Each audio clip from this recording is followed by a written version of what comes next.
Ethan was an adventurous young boy with a vivid imagination. One rainy afternoon, he wandered into the town's old library and discovered a dusty, leather-bound book hidden in a corner. Intrigued by its ornate cover and mysterious title, Legends of the Forgotten Realm, he checked it out immediately. The book transported him to magical worlds, filled with dragons, knights, and enchanted forests. Ethan was so captivated that he read it every night, often losing track of time. As the due date approached, he kept telling himself, "I'll return it tomorrow." Days turned into weeks, and soon a month had passed. The librarian, Mrs. Turner, left gentle reminders in his mailbox, but Ethan, enthralled by the book, ignored them.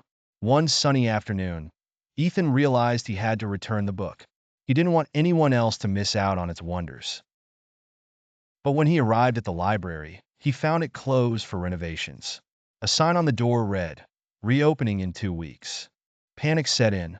He had already delayed too long, and now he had no way to return it on time. Determined to set things right, Ethan decided to track down Mrs. Turner. He remembered her mentioning she lived nearby. With the book clutched tightly, he knocked on several doors, asking if anyone knew where she lived. Finally, an elderly man pointed him to a cozy cottage on Elm Street. Mrs. Turner was surprised to see him, but welcomed him in. "I'm so sorry, Mrs. Turner," Ethan began, holding out the book. "I should have returned this weeks ago, but I kept putting it off. And now, the library is closed." Mrs. Turner looked at the book and then at Ethan, her eyes softening. "It's rare to see someone so passionate about reading," she said gently.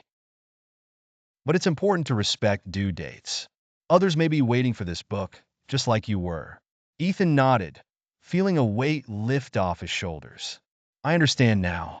I'll be more responsible in the future."